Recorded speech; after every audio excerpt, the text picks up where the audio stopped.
All right. Yeah. Your path means beautiful.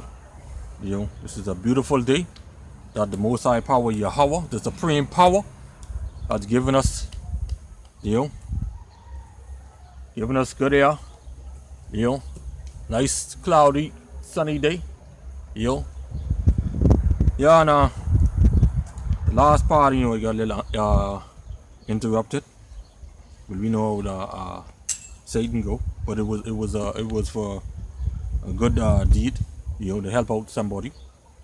Yeah, sort of like emergency. All right.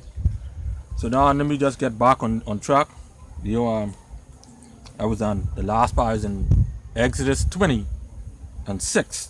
All right, and I read verse 5, and let me read it over. All right. Thou shalt not bow down thyself to them, nor serve them, for I am Yahweh thy power. I'm a jealous power. Okay? For I am Yahweh, the supreme power. Alright? I'm a jealous power, visiting the iniquities of the fathers upon the children unto the third and fourth generation of them that hate me. Alright? Which means that, hey, Israel, you know how Israel go. Israel already abominated themselves by going with this one and that one. All right, being an adulterer, being adulterous and adulteresses. All right, so meaning fooling on other nations, which we know Israel is supposed to be within themselves. Okay, but this is the point here. Verse 6, and showing mercy unto thousands of them that love me and keep my commandments. All right. So the most part of it is that the Most High will show mercy unto thousands of them that love Him and keep His commandments. And which we know, if you love me, keep my commandments. For this is the love of the Most High, that we should keep His commandments, and His commandments are not grievous. All right. The Most High love is keep His commandments, not His love is so unconditional. His love cannot be described. Like how the so-called Christians put it. Oh, His love is there's no love like His love. His love is so pure. His love is wow. You just cannot describe His love. When He tell you what His love is, that you keep His commandments. Huh?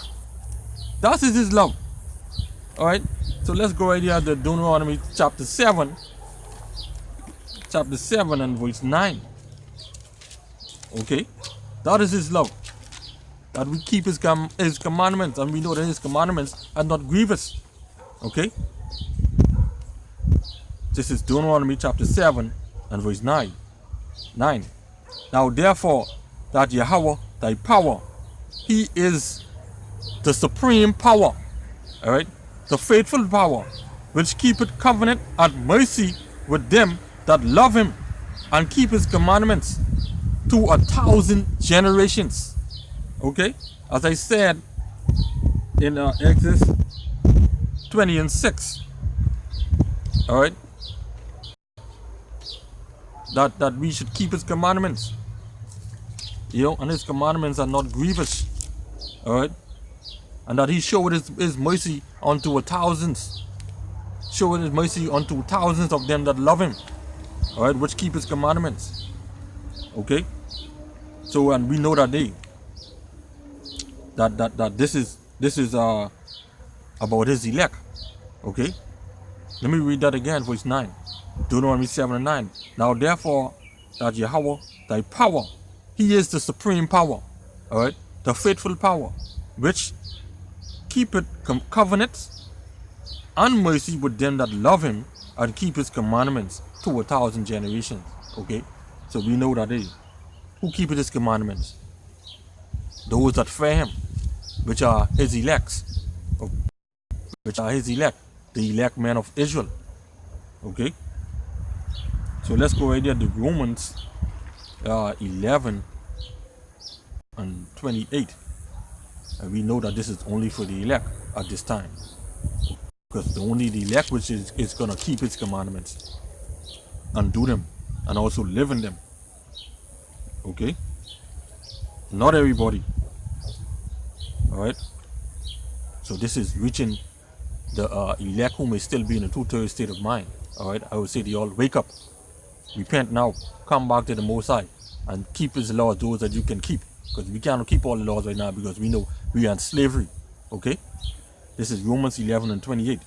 As concerning the gospel, they are enemies for your sakes, but as touching the election, they are beloved for the Father's sake. Okay. So the Most High will have mercy unto them that fear Him, all right, and keep His commandments. But you know, mercy is only given to them, all right.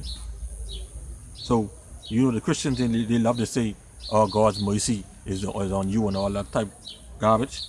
The Most High mercy is only on those who keep His commandments, all right. That's it. So this goes back to Luke 1:50. All right, where it says, "And His mercy is on them that fear Him from generation to generation, even 1,000 of them." Okay. So let's go right here in the Apocrypha, which plenty of these so-called Christians, they don't know nothing about. All right, they don't know nothing about. Okay. Let's go right here in Ecclesiasticus chapter 2. This is a scripture I love bringing out. All right. If you fear the Lord, you will keep His ways.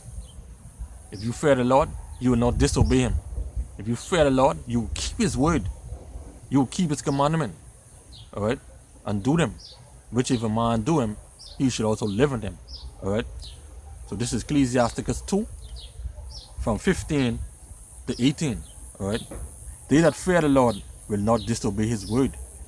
They that love Him will keep His ways. All right. You will not disobey the Most High words, such as if He tell you not to eat pork, shrimp, lobster, crab, conch, ribs, catfish, shark, octopus, you know, all these unclean beasts, He tell you not to eat. All right. If you fear Him, then you will not eat them. If you love Him, you will not eat them. Okay. Another thing, the man with the hair skin, shiny, man with the hair shape up, you know, man wearing dress, you know. If you fear Him, you will not do those things. If you love Him, you will not do them. Okay. You will not do them, and this is only for the elect men, not you women. All right. And you women, them, if y'all don't have the truth, all right, y'all get this truth from the elect men. Okay. And that elect man will have to be your husband. All right. So I'm not addressing you women, I'm addressing the elect men, especially those who are still in the two-thirds state of mind. All right. Those who are of the uncircumcision. All right. The Lord said we must bid them back into the marriage. All right. To be circumcised, which we know that they were circumcised before in their past life. Okay.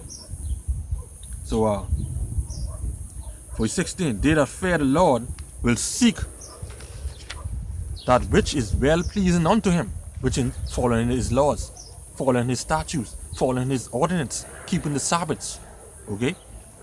And they that love Him shall be filled with the law. As I say, if you love Him, then keep His commandment, do the law. All right. Live in them, keep the laws. Okay. For 17, they that fear the Lord will prepare their hearts, all right, and humble their souls in His sight. Okay. Which means if you love the Lord, you will fear Him. Humble yourself down. All right. If you think you high up there, humble yourself down, because the Most High will bring your head down. All right. And humble yourself in His sight. Okay. Be in this word daily, morning, noon, night, when you go sleep, when you wake up. Okay. Verse 18. Let me read 17 again. They that fear the Lord will prepare their hearts and humble their souls in His sight. Verse 18, saying, we will fall into the hands of the Lord and not into the hands of men. For as His majesty is, so is His mercy. Okay. So the Lord will have mercy on them that fear Him, even unto the 1,000th generation. Okay. From generation to generation. All right. The Lord say, if you fear him, keep his ways, you will not disobey them. If you love him, you will keep his ordinance, you will keep his word. Alright? And Yahweh Shai said in John 14:15, if you love me, keep my commandments. Okay? So I hope you've been edified with this teaching. I hope you're you 2/3 out there who may still be in the I mean you 1/3 out there who may still be in the 2/3 state of mind. I hope this been edified to you, and I pray the Father will come in and seek sup with you, that you will come back home, that you will be sanctified again, means separate from the other people, from the 2/3, as well as Esau and the other nation. So with that, I would say, Barakatah Yahweh, Barakatah Yahweh Shai, Barakatah Yahweh, Barakatah Yahweh Shai. Shalom Akim. Shalom Yashawan.